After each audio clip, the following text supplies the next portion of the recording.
अशोका है, अशोका, अशोका है, अशोका। विट कहाँ है? यही होगा, तुमसे भेंट करने के लिए बहुत अधीर था। अशोक भैया के लिए सर्वगुण संपन्न राजकुमारी का चयन करना अति आवश्यक है। उनसे पहले मैं सुनिश्चित करूंगा कि मेरी भाभी भाभी कौन होनी चाहिए।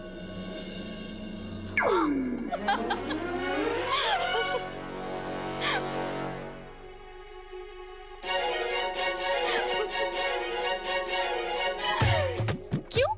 नहीं चुका ना निशाना?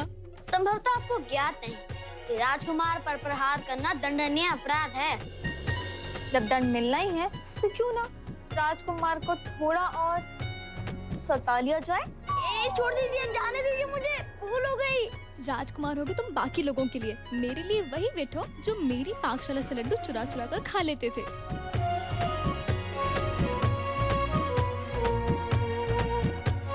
आपकी बहुत याद आती थी मुझे भी।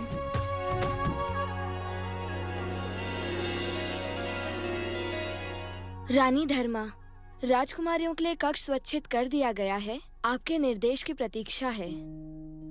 मैं अभी आई। अशोक सिर्फ मेरा है, परंतु उससे विवाह हेतु इतनी सारी राजकुमारियां और ये प्रतिस्पर्धा।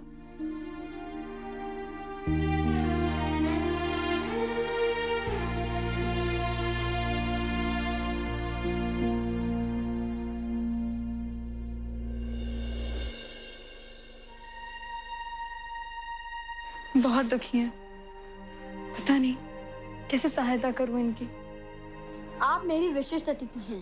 यदि इस भवन में किसी भी चीज की आवश्यकता हो तो निसंकोच होकर मुझसे कहिएगा। सबसे छोटा राजकुमार हूँ, परंतु मेरी आज्ञा का कोई उल्लंघन नहीं करता। एक निवेदन है, पूरा करोगे? अवश्य।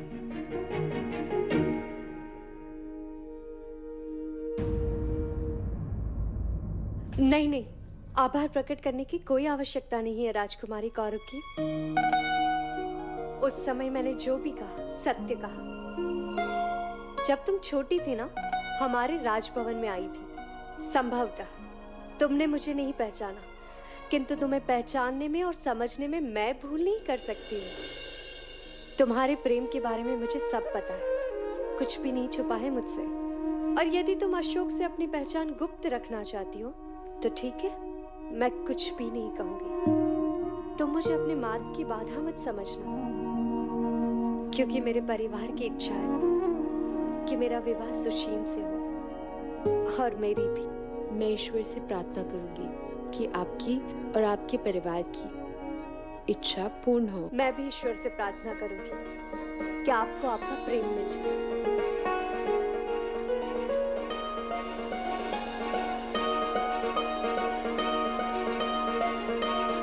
हे भगवान, ये तो वही राजकुमारी है, भैया वाली। माँ ने मुझे इनकी और भैया की मित्रता के बारे में बताया था। हाँ, कौरवकी अपने प्रेम को और अशोक को पहचान गई है, पर तुम्हारा भाई चंड का चंड ही रहेगा। वो उन्हें नहीं पहचानता है और कौरवकी को लगता है कि अशोक उन्हें भूल गया है, उनके प्रेम को भूल गया है। इसीलिए वो अपनी पहचान प्रकट करने से पूर्व आश्वस्त होना चाहती हैं अशोक उनसे प्रेम करते भी हैं या नहीं। हमें कुछ भी करके उनका मिलन कराना होगा, क्योंकि कौरवकी तुम्हारे भाई के लिए योग्य पत्नी सिद्ध हो सकती हैं। हमें प्रयास करना होगा उन्हें समीप लाने का, ताकि उनके बीच चल रहे शीत युद्ध को समाप्त किया जा सके। अशोक उन्हें पहचान जाए और जब उनका मिलन हो तो सदैव के लिए एक हो जाए। पर स्मरण रहे, कौरवकी को अच्छा नहीं लगेगा अगर उन्हें पता चलेगा कि अशोक को किसी ने बताया है कि वो कौरवकी हैं। कौरवकी चाहती हैं कि अशोक स्वयं पहचाने कि वो कौरवकी हैं।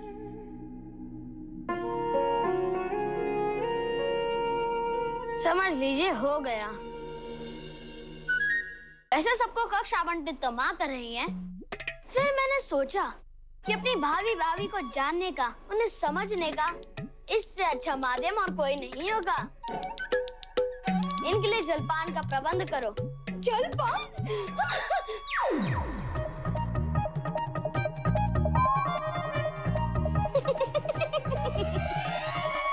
बालक को अपनी बातों से फुसलाना मेरे लिए बहुत सरल कार्य है। एक बार मुझे अशोक के समीप वाला कक्ष मिल गया, उसके बाद अवसर पाते ही मैं अशोक के इतने करीब हो जाऊंगी कि वो मुझसे दूर नहीं हो पाएगा।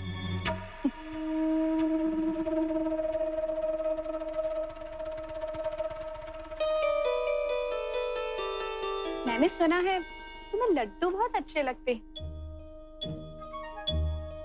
पूरी तैयारी के साथ सब कुछ ज्ञात करके आई हैं। आपके अशोक भैया का कक्ष कौन सा है?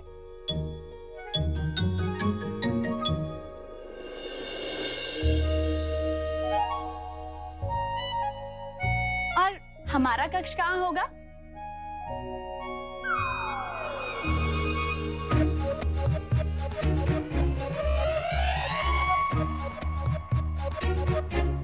सुशीम भैया के कक्ष के समीप।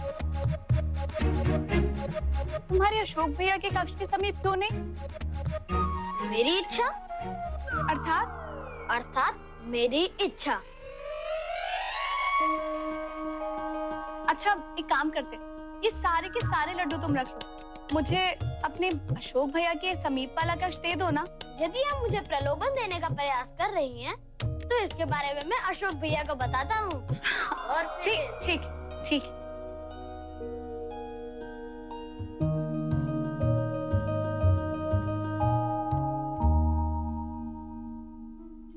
जिस दिन मेरा विवाह अशोक से हुआ, सबसे पहले इस मंद बुद्धि उद्दंड बालक को उसके भाई के जीवन से दूर करूंगी। मेरा कक्ष कौन सा है?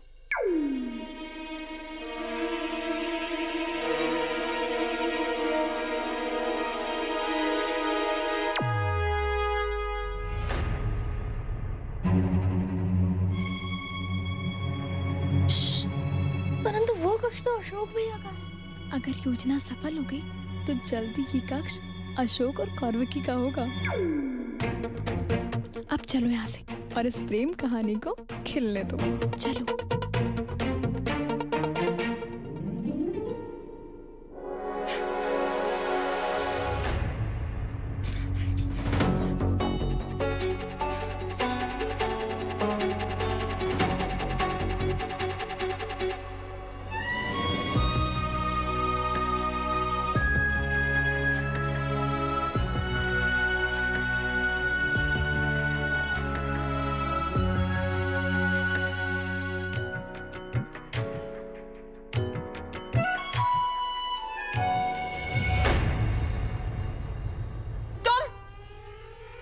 तुम मेरे कक्ष में मेरी अनुमति के बिना कैसे आए तुम?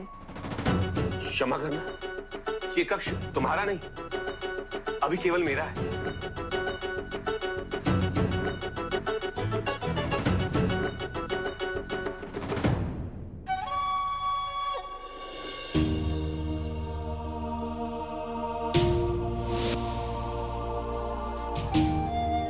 कभी कभी आभास होता है सब कुछ वैसा ही है, परंतु तुम्हें देखती हूँ तो प्रतीत होता है सब कुछ परिवर्तित हो गया है।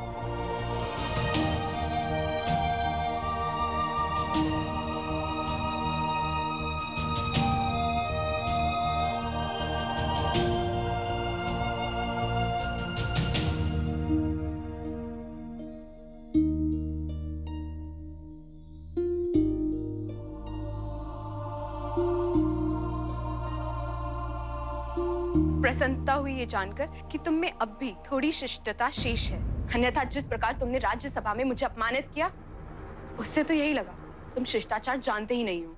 आश्चर्य है, भूल खुद करो और दोष मुझे दो। मैंने क्या भूल की? मैंने क्या अनुचित कहा?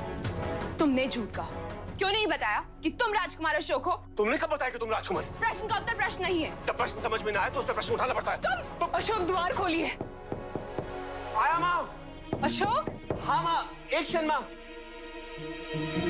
अशोक? आया। अशोक द्वार खोलिए। हाँ माँ, एक महत्वपूर्ण कार्य कर रहा हूँ माँ। आया। माँ मैं तुम यहाँ रखो। क्या यहाँ का? हाँ माँ, एक क्षण, कुछ महत्वपूर्ण कार्य कर रहा हूँ। तुम यहाँ बैठो।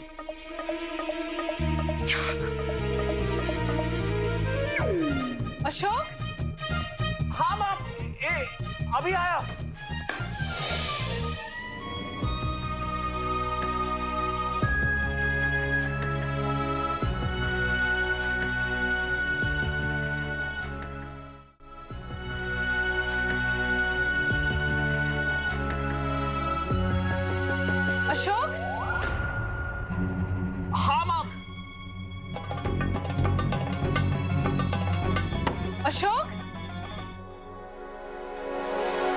ये क्या हो गया है तुम्हें? तुम्हें आलस से कब से आ गए? पूरा कक्ष बिखरा पड़ा हुआ है अशोक। तुम्हारा विवाह होने वाला है अभी अशोक। कब समझोगे अपने दायित्व को? यदि यही दशा रही तुम्हारी तो तुम्हारी होने वाली पत्नी क्या सोचेगी तुम्हारे बारे में? आज जो तुमने किया है ना अशोक, उससे मैं बहुत दुखित रही। आहत किया है तुमने मुझे आज। घर आए अतिथि का कोई अपमान करता है? तुमने उनका ही अनादर नहीं किया बल्कि अपने माता पिता का भी अनादर किया।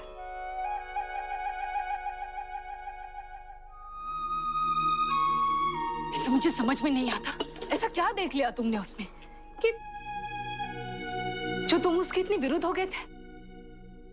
एक सुयोग कन्या में जो गुण चाहिए वो सब है उसमें। बहुत अच्छी है। और तुम कैसे बोल सकते हो? उस रात उसने हमें भोजन दिया था, कितनी कृपा दिखाई थी उसने हम पर।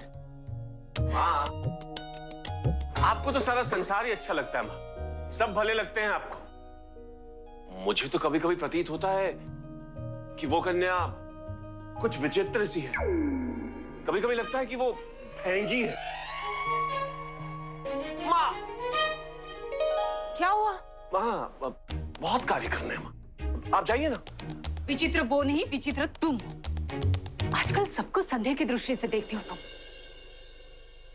संशयशील होता जा रहा है तुम्हारा स्वभाव। नहीं माँ, ऐसा नहीं है। वो आजकल की कन्याएं ही वैसी हैं माँ। कहती कुछ है और करती कुछ है, चाहती कुछ और है और दिखाती कुछ और है। और मुझे तो वो लड़की बहुत बड़ी झूठी प्रतीत होती है माँ।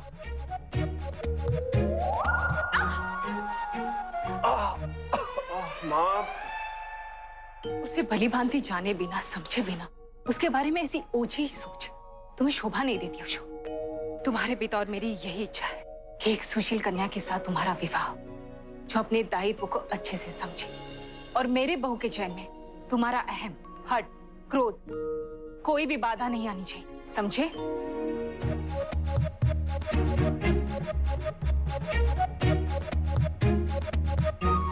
झूठे! मैंने कब झूठ बोला तुमसे? बोलो, मैंने कब बोला झूठ? यही शिष्टता है तुम्हारी।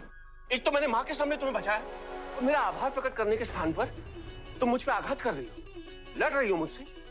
सत्य ही कहा था मैंने, तुम सबके सामने भोली भाली बनती हो। तुम्हारा ये रूप तो केवल मैंने ही देखा है। एक तो उकसाते हो, उसके पश्चात मुझे आरोपित करते हो। तुम सच में असंवेदनशील हो, चंड कहीं के। यदि मैं चंड हूँ तो तुम भी कुछ कम नहीं हो। ठीक कहा। तुम भी ये बात स्मरण रखना, मैं भी कुछ कम नहीं हूँ।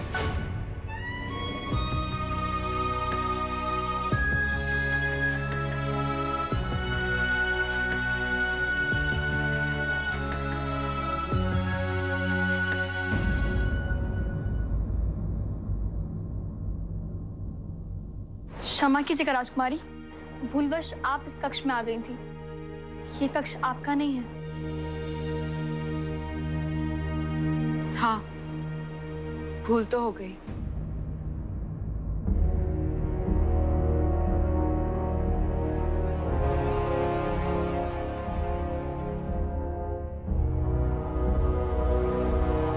भैया, क्या देख रहे हो?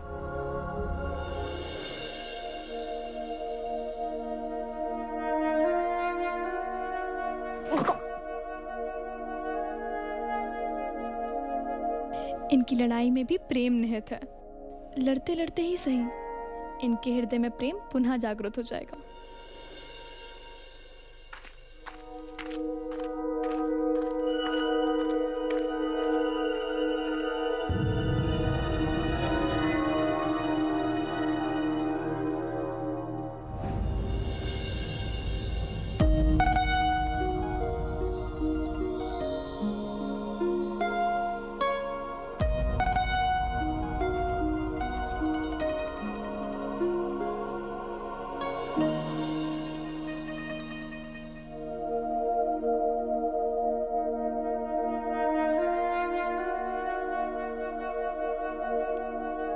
कार्य तो दास दासियों का है, आपको करने की आवश्यकता थी, उनसे कह देती। पता नहीं प्रबंध भी कौन देख रहा है, जैसे अदिति की सुधी नहीं है, मैं छोटी छोटी बातों के लिए दूसरों को क्यों कष्ट दिया जाए?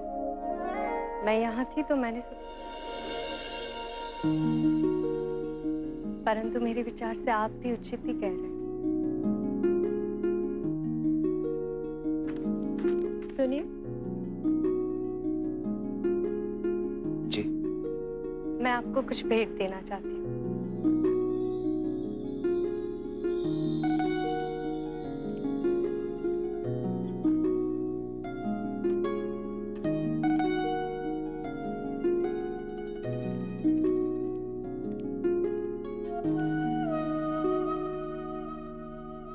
माँ ने मुझे कहा था इसे बनाने के लिए। स्वर्ण सूत से कढ़ाई की है मैंने। हमारी परंपरा में, हमारे कुल में विश्वास है कि ये उनके नए कार्यों के आरंभ को शुभता प्रदान करता है। माँ ने तो मुझे कहा था कि मैं सबके सामने आपको ये दूं, किंतु मैं ऐसा नहीं कर सकती हूँ। ये आपके लिए है, स्वीकार करें।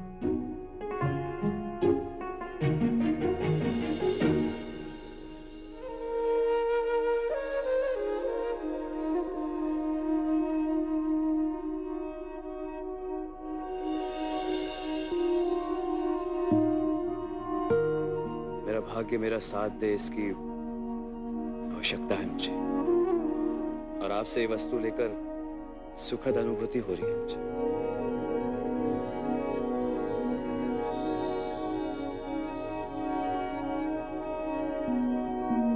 चलता हूं।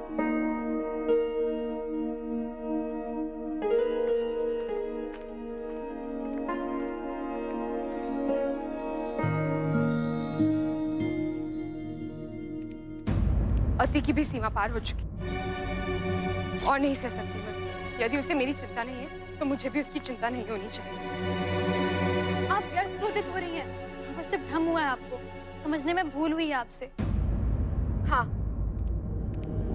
एक बात समझने में अवश्य भूल कर रही हूँ। बचपन में जो अशोक के साथ पाटलिपुत्र में घटित हुआ वो उसके लिए महत्वपूर्ण, वो उसे स्मरण है। और जब बात मेरी आती है तो वो मुझे भूल जाती है। विस्मृत हो जाती हूँ मैं उसकी स्मृति से। अभी तक उसने पहचाना नहीं मुझे। उसके पश्चात उसे कोई संकेत भी नहीं मिले और फिर उसने दुर्व्यवहार किया मेरे साथ। क्या कम था मेरे लिए जो उसने अपमानित किया सबके सामने, शत्रुतापूर्ण व्यवहार किया मेरे साथ, तब हमें सबके सामने मेरे विरुद्ध खड़ा हो गया। क्या कहा उसने? मैं झूठी हूँ, मैं कहीं की राजकुमारी नहीं। हाँ, मैं तुम्हें महंगी दिखती हूँ। यदि उसे मेरे मुख से इतनी समस्या है तो मैं उसे अपना मुख कभी नहीं दिखाऊंगी, कभी नहीं। उनके बिना कैसे रह पाएंगी?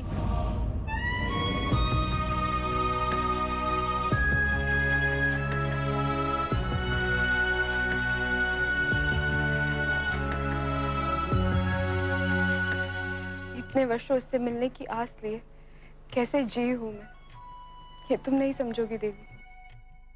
तुम नहीं समझोगी कि कितना कठिन है उसके इतने समीप रहकर भी उससे दूर रहना। और फिर उसका ऐसा व्यवहार, ये तिरस्कार असहनीय है देवी। क्या आपने कभी सोचा है, जानने का प्रयत्न किया कि वो आपके साथ ऐसा क्यों कर रहे हैं? कि बाकी कन्याओं से तो वो बात तक नहीं करते। कोई तो कारण होगा ना? हाँ, उचित कह रही हो तुम। अशोक कभी अनुचित नहीं करता। वो जो भी कार्य करता है उसके पीछे कारण होता है और मैं यहाँ बैठकर वो कारण सोचती रहूं। क्यों पुरुष अपने हृदय की बात नहीं बताते और आशा रखते हैं कि स्त्रियां उनकी बात समझ जाएं? क्यों पुरुषों का हृदय इतना कठोर होता है? क्यों पुरुष हमारी भावनाएं नहीं समझ सकते? क्यों वो अपने मन की बात प्रकट नहीं करते? यदि अशोक को लगता है वो मेरे साथ दुर्व्यवहार करेगा और फिर भी मैं उसके पीछे आऊंगी तो वो सच में मुझे नहीं जानता। यदि वो राजकुमार है तो मैं भी कलिंग की राजकुमार। और मैंने जो निर्णय ले लिया, जो ठान लिया, उस पे मैं अडिग रहूंगी। और मैंने निर्णय ले लिया, मैं यहाँ से दूर चली जाऊंगी, अशोक के पीछे कभी नहीं जाऊंगी।